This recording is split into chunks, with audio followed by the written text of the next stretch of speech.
Catherine Clare, KC for short, received her ticket to the Mile High Club on her first overnight trip as a flight attendant. Destination Paris, Charles de Gaulle Airport. The Boeing 777 was filled to capacity.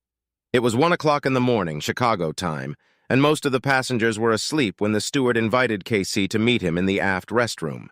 It was the first time she'd ever had a man other than her husband. She couldn't wait to do it again. I guess we could say this story begins on a hot August day in south-central Illinois. Casey Morrison grew up on a dairy farm about 3 hours southwest of the big city that is Chicago.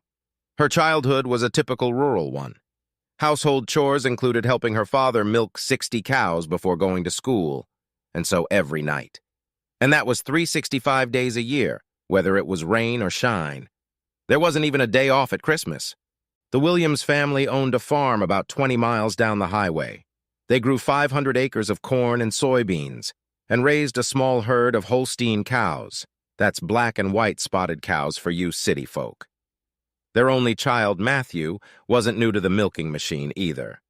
His parents, however, gave him some leeway because he was the starting quarterback on the high school soccer team. Go Rebels! They met at the county fair. Both walked into the calves at 4 o'clock and ended up next to each other in the dairy barn. The moment Matt saw KC, he thought he had been struck by lightning. The poor kid had a hard time getting his mouth to say the words. He was thrilled to learn that the beautiful young lady was just as eloquent. They spent a lot of time staring at each other as if the world around them didn't exist. They were due to start their senior year of high school in a few weeks, and many kids their age were allowed to sleep in the barn with their animal. They took advantage of the darkness and slipped away to get to know each other better without the mooing of a 1,500-pound chaperone. By the time the sun came up, they had consummated their friendship. Two virgins given for nothing. The next night, Matt asked KC to marry him, putting on her finger a real 24-carat solid gold ring that he had won in a Midway carnival game.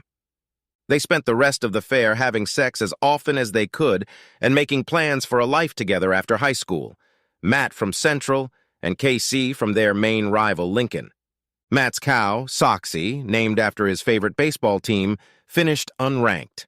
He didn't care. He had his trophy. On the other hand, KC's cow, Misty, was voted best in show. Her reward for winning the blue ribbon was a trip to New York City for her graduation. KC came home looking like she had seen a glimpse of paradise. She talked at a mile a minute about all the wonders she had seen from the top of the Empire State Building to the subway in the darkest bowels of the earth, with a Broadway play staged to introduce her to the arts. After KC presented Matt with a souvenir t-shirt, she stated, "I'm going to be a flight attendant and see the world. We could move to New York and fly wherever your dreams take us for free. I could support us while you go to college and get your degree." Matt wasn't quite sure how that fit with his parents' plans for him to take over the family farm. The school year stretched slowly, but they managed to see each other almost every weekend. As winter changed to spring, Casey's dream of becoming a flight attendant was rekindled. She made a few calls and learned that the minimum age was only 18, depending on the airline. That meant she would be old enough 3 months after graduating from high school.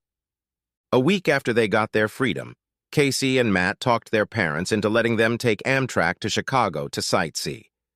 She still hasn't mentioned her dream of flying. "You two, be careful up there, and you'll be on the last train coming home," her father warned. "I don't want to hear that you missed it and had to spend the night." Casey did her research in the school library and learned that there were 2 old carriers that flew all over the world she could have been hired on. Their first stop was United Airlines, where Casey was shocked to learn that she had to be 19 years old to apply. At their next stop, American, the minimum was 20. Matt's 18-year-old friend couldn't read the fine print on the applications. None of the other airlines they approached would even accept applications. In Matt's mind, he was doing backflips of joy. Instead, his lips spoke words of comfort. Delayed but not off the rails, Casey vowed to return the day after her birthday, until Matt convinced her to join him at the University of Illinois. They'd waived a soccer scholarship in front of Matt since the beginning of his senior year, and he could get at least 1 free year of college. Exactly 1 year later, they were back in Chicago, ready to flood the airlines with job applications. It wasn't necessary since her first choice had hired her on the spot. Getting a job was a lot easier than getting her parents' blessing, but she eventually wore them down. "Mom and Dad, you can fly anywhere you want with my passes. Free. Who's going to milk the cows?" Her father wondered aloud. Casey graduated and began her career as a domestic stewardess, working the regular route from Chicago to Milwaukee and back twice a day, 5 days a week, excluding Saturday and Sunday.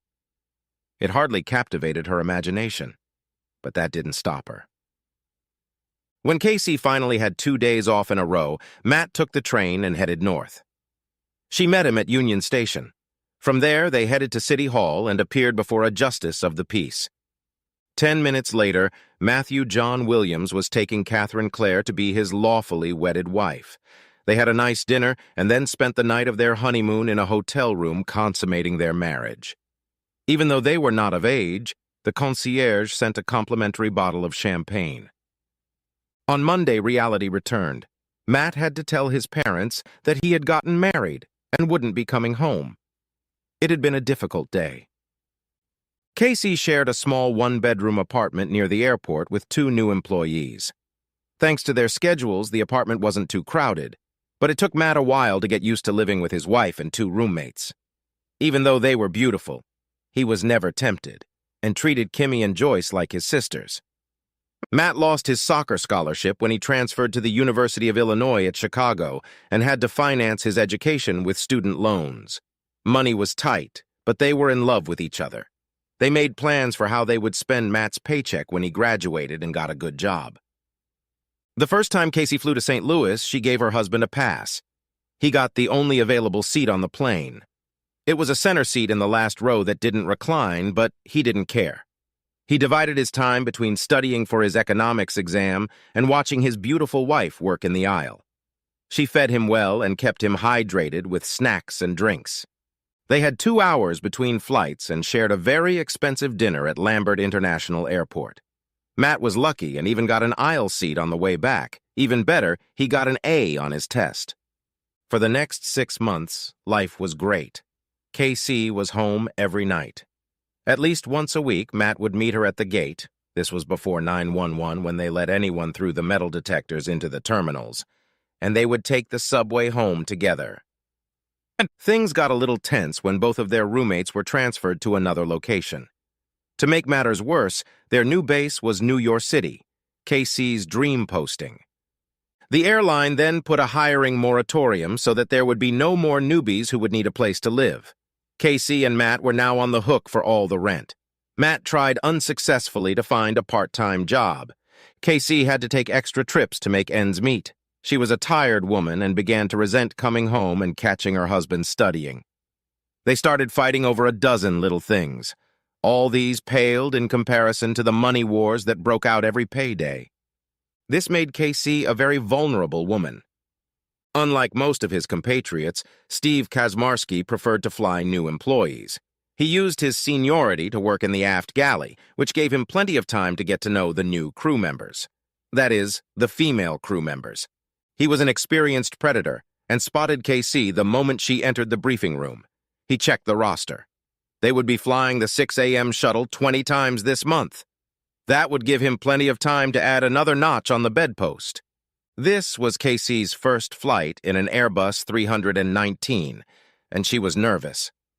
Until now, she had only worked on Boeing 737s. Fortunately for her, Kazmarski was there to bring her up to speed. He immediately began courting KC right away. She hugged him when they landed in Washington and thanked him for all his help. By the end of the trip, he had her cell phone number. After their second trip, their texts became much more personal than work texts. Every day when they weren't flying, they talked on the phone. He learned a few things about her and started showing up with little gifts like her favorite cookies. Nothing special, just something to show he was paying attention to her. Kazmarski didn't hesitate to voice his opinion of a husband who stayed home to read books while his wife worked maximum hours.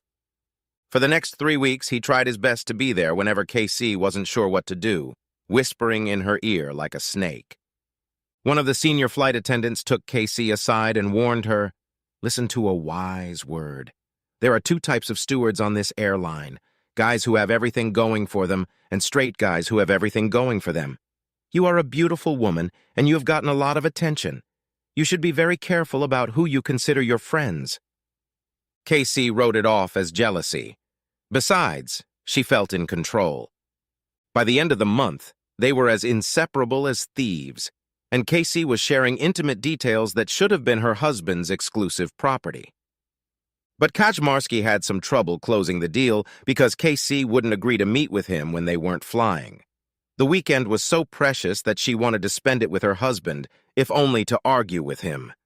That all changed when the team called Casey and told her that she had been transferred to Red Eye in Paris, France for their anniversary. Matt wanted to go with us, but the seats on the plane were sold out. It would have been the first night the Williamses had not spent together since they were married.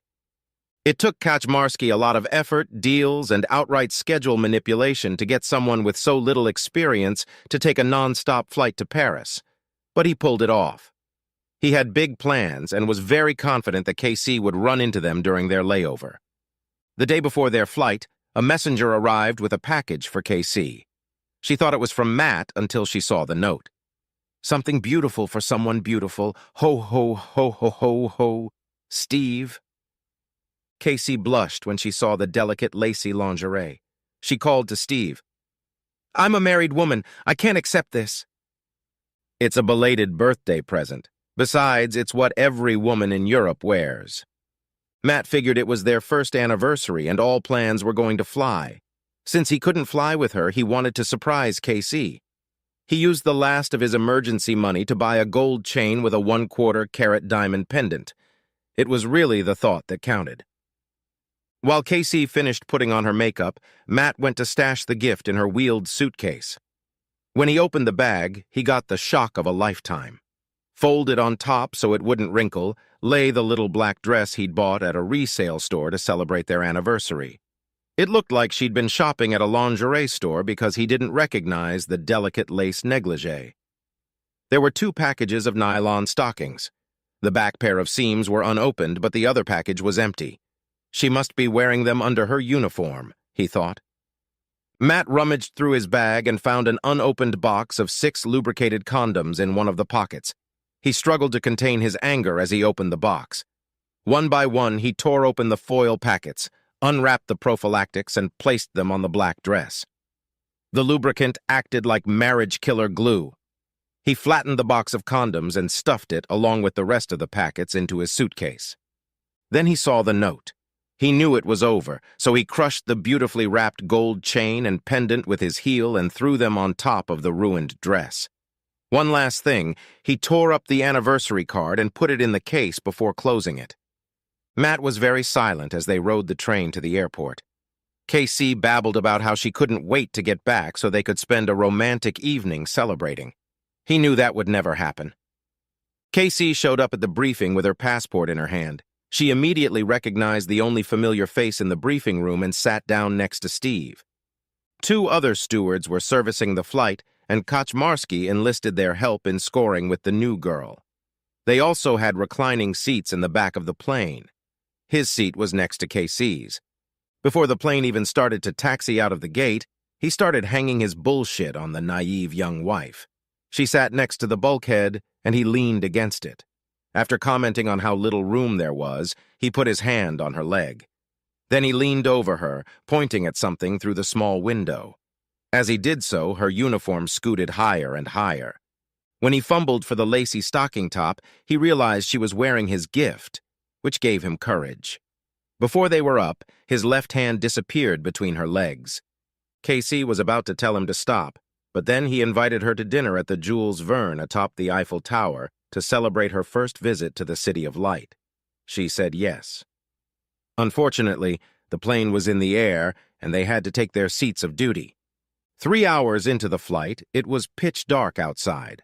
Most of the lights in the cabin had been turned off. Without warning, the airplane entered a zone of turbulence. The captain turned on the intercom. "Flight attendants, return to your seats." The fasten seat belt light came on. That was when Steve invited her into one of the restrooms. She didn't hesitate. They squeezed into the small room. Her uniform was neatly folded and placed on the baby changing table. It was incredible. She wrapped her arms around his neck and got into a rhythm with her illicit lover. He grabbed her panties and slipped them into his pocket as a trophy. After he adjusted his uniform, he held the door open long enough for his two accomplices to get a good look at KC, adorned in lace. She blushed and closed the door. Pulling on her uniform, she thought about what she had just done. She was a little disappointed that she didn't have a finish and blamed it on the small room being uncomfortable. I can't wait to get Steve in a real bed, she thought. It never occurred to her to feel guilty. Matt found out through the app that her plane had taken off. Knowing her phone would be off, he called and left 2 messages. Catherine Claire. It was the first time he'd called her by her full name since the day they'd gotten married. Your anniversary present is in your suitcase. The flight crew was coming down the ramp when Casey turned on her phone. She giggled. I got a text from my husband. A chill ran down her spine when she heard him call her by her full name. As she listened to the rest of the message, terror began to spread through her body. She dropped her suitcase and fell to her knees. A crowd began to gather around her. Her hands trembled as she opened her bag. When she opened it and saw the condoms, she screamed, "No!" and collapsed to the floor. Her chief steward ran up to see what had happened. Kaczmarski was 1 step ahead of her. He was worried that he wouldn't get to sleep with her again that night. Casey saw him, and something inside her snapped. She swung her fists at her. It took 3 stewardesses and a couple of baggage porters to pull her away from him. The chief steward ordered Kaczmarski to report to the crew quarters immediately. If you did what I think you did together on this flight, not even your union steward can keep your job. When Casey tried to reach her husband's cell phone, it immediately went straight to voicemail. She began sobbing hysterically, begging to be allowed to fly back to Chicago to save her marriage. One of the flight attendants, the same old gray-haired warhorse who had tried to warn her, said loud enough for everyone to hear her, I told you her husband would find out. They always do. Casey let out a cry similar to that of a banshee screaming in the night. The older steward helped her into a chair. You're not the first naive young wife to be seduced by that bastard, and I'll do everything in my power to make sure you're the last. Her hands trembled as she played the second message. By the time you hear this, I'll be gone.